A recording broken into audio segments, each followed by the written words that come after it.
Hello friends. तो आज मैं स्टार्ट करने जा रहा हूँ वो है 10th क्लास का साइंस का फर्स्ट चैप्टर जो कि है केमिकल रिएक्शन एंड इक्वेशन।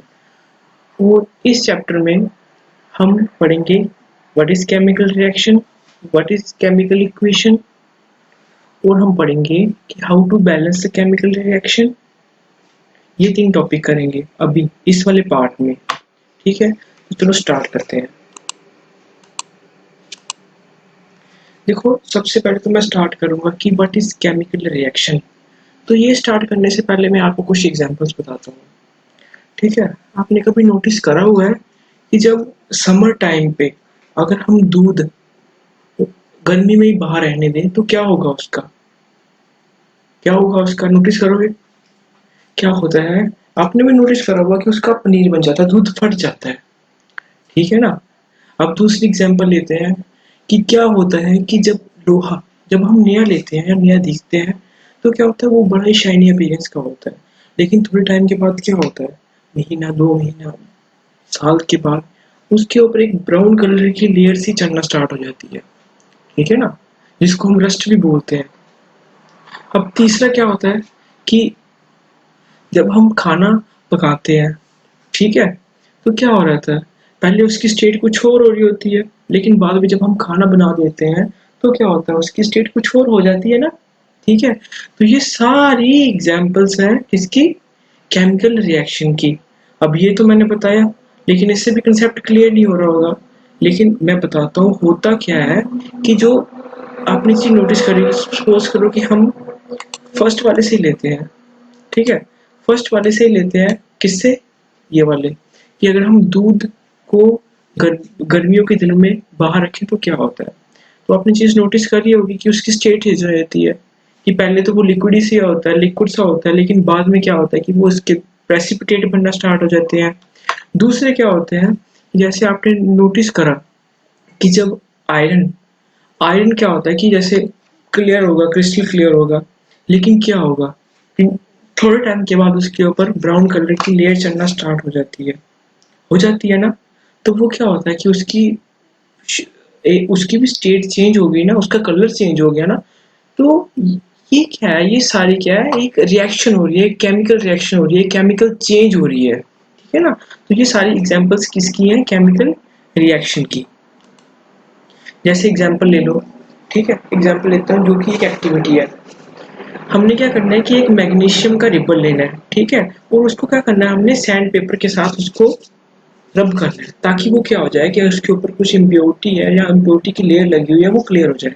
फिर अपने हमने क्या करना है कि एक बर्नर लेना है, उसको जला देना है। ठीक है, और फिर टोंग की हेल्प से मैग्नीशियम रिबन को पकड़ना है।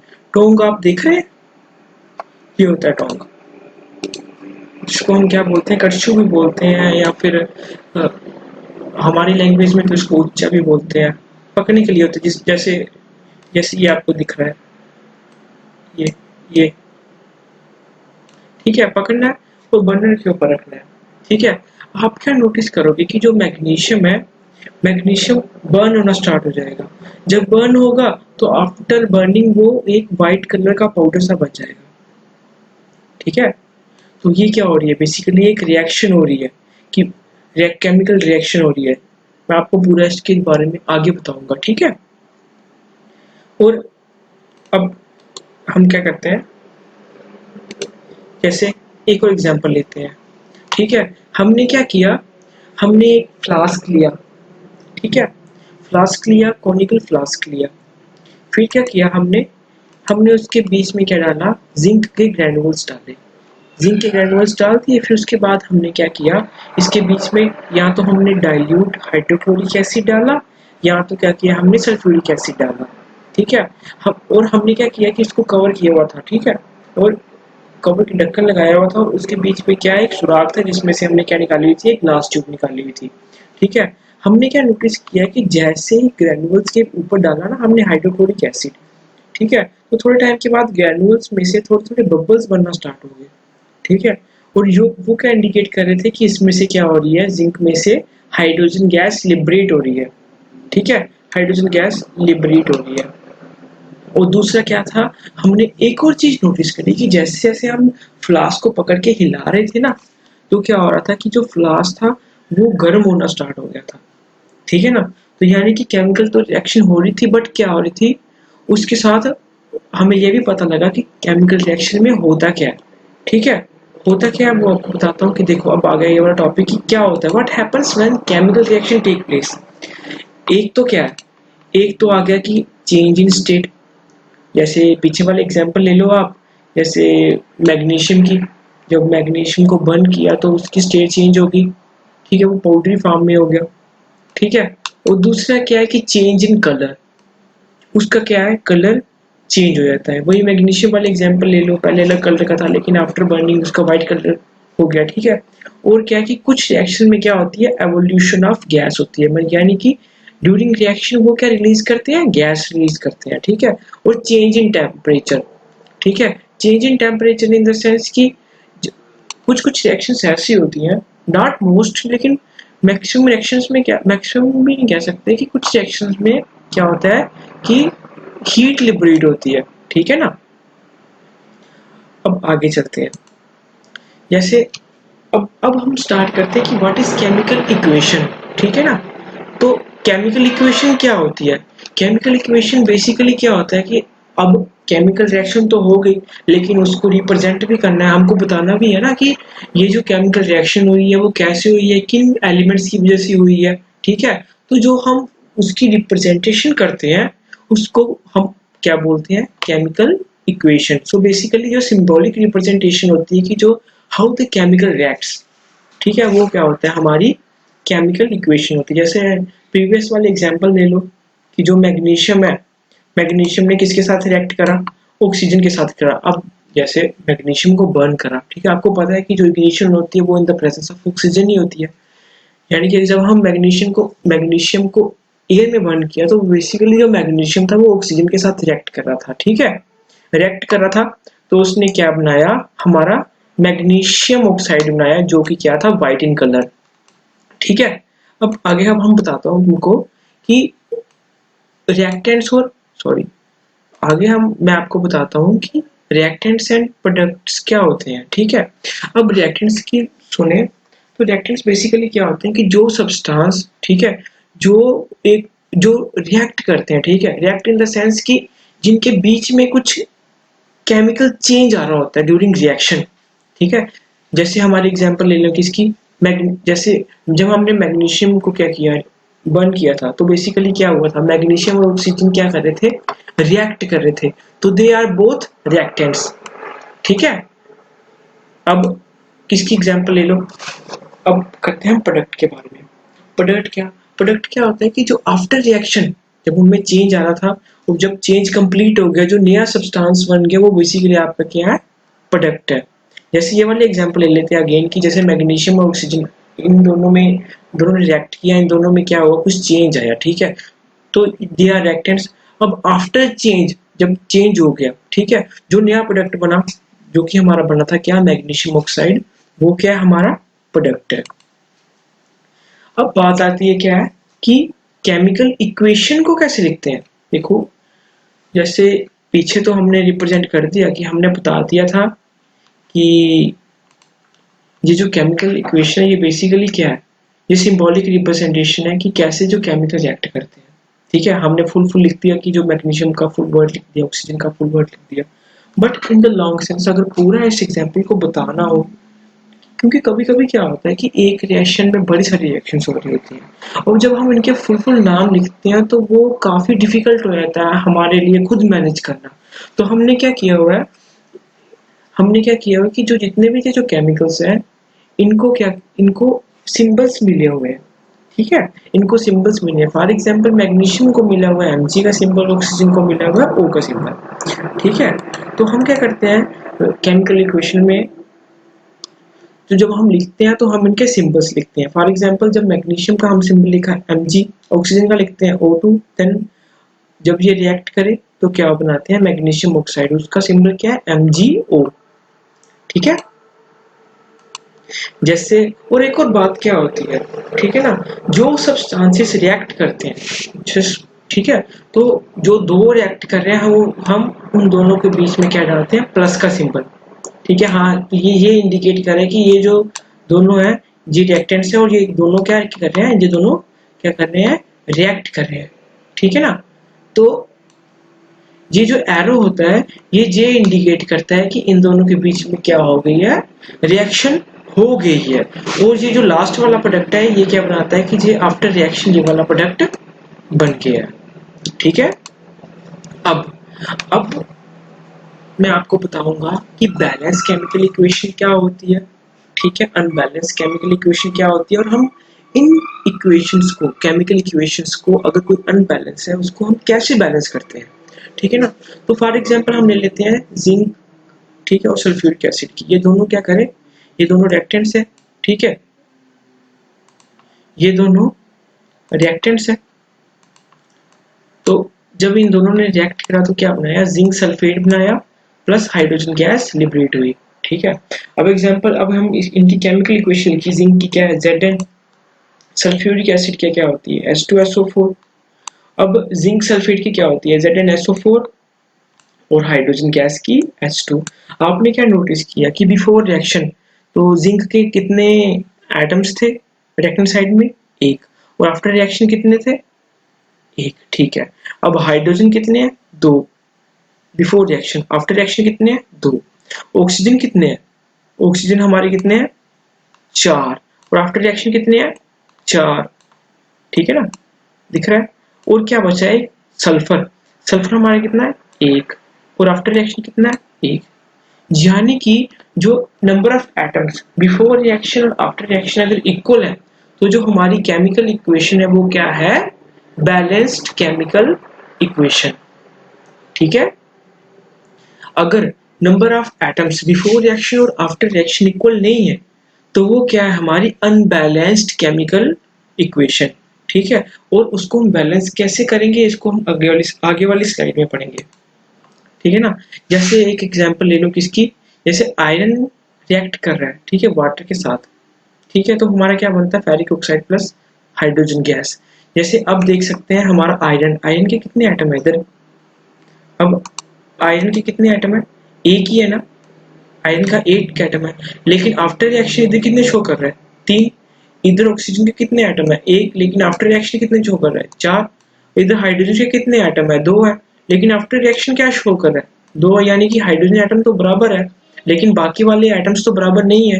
सो दिस इज क्या है, दिस इज अनबैलेंस इक्वेशन। अब इसको बैलेंस करने के लिए हम क्या करेंगे, सबसे पहले क्या करेंगे, हम देखेंगे कि जो कौन सा ऐसा एटम है जो मैक्सिमम नंबर ऑफ टाइम्स है। सबसे पहले हम क्या करेंगे कि एलिमेंट लिख लेंगे। जैसे हमें पता है कि इसमें कौन से एलिमेंट हमको दिख रहे हैं, एक तो आयरन दिख रहा है, हाइड्रोजन दिख रहा है, और थर्ड वन क्या है हमारा, ऑक्सीजन दिख रहा है। और जो नंबर ऑफ एटम्स है बिफोर रिएक्शन, यानी कि जो रिएक्टेंट साइड में कितने कितने हैं, जैसे रिएक्टेंट साइड में आयरन कितना, एक, और प्रोडक्ट साइड में तीन। हाइड्रोजन कितना है, दो, और प्रोडक्ट साइड में कितना है, दो, और ऑक्सीजन कितना है, एक, और रिएक्टेंट साइड में, सॉरी, प्रोडक्ट साइड में कितना है, फोर। अब हम देख रहे हैं कि सबसे ज्यादा जो एटम्स हैं वो किसके हैं, ऑक्सीजन के। ठीक है ना। तो हम क्या करेंगे, हम प्रोडक्ट साइड में फोर है ना, तो हम रिएक्टेंट साइड में ऑक्सीजन को फोर के साथ मल्टीप्लाई कर देंगे।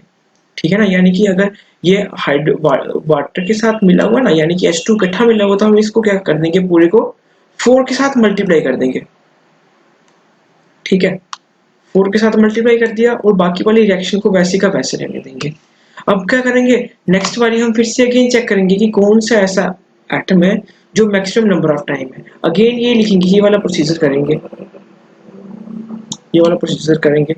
जैसे अभी दिख रहा है कि हमारे जो, जैसे फोर इंटू ओ, यानी कि four time oxygen, four into H2, यानी कि फोर इंटू टू, यानी कि एट हो गया हमारे हाइड्रोजन के, एक आयरन का। और इधर कितने हैं, दो ही है ना हाइड्रोजन के, तो इस इधर क्या है, इधर एट है, इधर क्या है, दो है। तो इधर क्या करेंगे, हम प्रोडक्ट साइड में भी फोर के साथ मल्टीप्लाई कर देंगे, किसको, H2 को। जैसे आप देख सकते हैं कि जैसे इनिशियली क्या था, हाँ, देख सकते हैं ना, पीछे क्या था, उधर हमारे जो हाइड्रोजन एटम्स थे वो कितने थे, एट थे ना, एट थे। लेकिन उधर कितने थे, टू, कितने थे हमारे, एक मिनट, पीछे कितने थे हमारे, हमारे कितने थे, 2 ही थे ना। तो इसको बैलेंस करने के लिए हमने क्या किया, इसको भी अगेन 4 के साथ मल्टीप्लाई कर दिया, ठीक है ना, ये कर दिया। ऐसे ये 4H2O था, तो इसको बैलेंस करने के लिए हमने क्या किया, प्रोडक्ट साइड में इसको 4 के साथ मल्टीप्लाई कर दिया। अब अगेन देखते हैं, अब आप देख रहे हो कि चलो हाइड्रोजन एटम भी बैलेंस हो गए, ऑक्सीजन वाले भी बैलेंस होंगे, बट क्या, लेकिन अब आयरन का रिएक्टेंट साइड में क्या 1 है, लेकिन प्रोडक्ट साइड में 3 है। तो हम क्या करेंगे, हम करेंगे जो रिएक्टेंट साइड में जो आयरन है उसको क्या करेंगे, 3 के साथ मल्टीप्लाई कर देंगे। हमने कर दिया 3 के साथ, 3Fe बन गया plus 4H2O into Fe3O4 plus 4H2। अब क्या दिख रहे हैं कि 3Fe, यानी कि रिएक्टेंट साइड में कितने आयरन एटम है, रिएक्टेंट साइड में हमारे 3 आयरन एटम है ना, प्रोडक्ट साइड में भी हमारे कितने होंगे, Fe3 यानी कि 3 है। अब रिएक्टेंट साइड में हमारे हाइड्रोजन एटम कितने हैं, 4 इंटू H2 यानी कि 4 इंटू 2, ये आगे 8, और रिएक्टेंट प्रोडक्ट साइड में भी कितने आगे 4 इंटू 2 यानी कि 8, यानी कि ये भी बैलेंस हो गए। अब ऑक्सीजन एटम कितने हैं, 4 इंटू O यानी कि 4 ऑक्सीजन एटम है, इधर भी कितने हैं O4 यानी कि कितने हैं 4, यानी कि जो नंबर ऑफ एटम्स है in reactant side and product side क्या है, दोनों इक्वल है ना। सो जो हमारी ये केमिकल इक्वेशन है ये क्या हो गई है, बैलेंस हो गई है, ठीक है। अब writing symbols of physical states, अब है कि why is it necessary to write physical state beside these atoms, कि क्यों नेसेसरी है कि जो फिजिकल स्टेट को, जो हमारे एलिमेंट्स हैं जो भी रिएक्ट करें, जो प्रोडक्ट में बन रहे हैं, उनके साथ इन फिजिकल स्टेट को ये लिखना क्यों इम्पोर्टेंट है, ठीक है ना। तो ये बेसिकली ये डिनोट करता है कि जो हमारे रिएक्टेंट्स हैं जो रिएक्ट कर रहे हैं, ठीक है, वो बिफोर रिएक्शन कौन सी स्टेट में थे, वो लिक्विड थे, सॉलिड थे या गैसी स्टेट में थे, और जब आफ्टर रिएक्शन जब वो बन गए तो उनकी कैसी स्टेट रही होगी, वो सॉलिड थे, लिक्विड थे या हाइड्रोजन थे, ठीक है। और कभी कभी क्या होता है कि कुछ रिएक्शंस ऐसी होती हैं जो पर्टिकुलर टेम्परेचर या प्रेशर पे होती है, तो उनके साथ हमको ये भी लिखना पड़ता है कि ये जो पर्टिकुलर रिएक्शन है ये इतने टेम्परेचर पे होती है या इतने प्रेशर पे होती है। और कुछ रिएक्शंस ऐसी होती है कि उनको एक कैटलिस्ट चाहिए होता है। कैटलिस्ट बेसिकली वो सब्सटेंस होता है जो किसी केमिकल रिएक्शन को क्विकली इनिशिएट कर देता है, ठीक है ना। अब जैसे, अब एक और बात होती है, एस क्या इंडिकेट करता है, एस बेसिकली इंडिकेट करता है कि सॉलिड, और जी इंडिकेट करता है गैस, और एस ये तो हो गया, और ए क्या बेसिकली क्या इंडिकेट करता है, एक्वस, यानी कि ये क्या लिक्विड स्टेट में है, ठीक है ना। अब जैसे एग्जांपल होगी ये वाली की 3F, ये बेसिकली क्या है, सॉलिड स्टेट में है। 4H2 ये बेसिकली क्या है, ये बेसिकली क्या है, ये वेपर स्टेट में है, ठीक है। Fe3O4 यानी कि ये सॉलिड स्टेट में है, और 4H2 यानी कि गैस स्टेट में है। अब ये जो सॉलिड है ये बेसिकली क्या है, ये रस्ट के एग्जांपल है।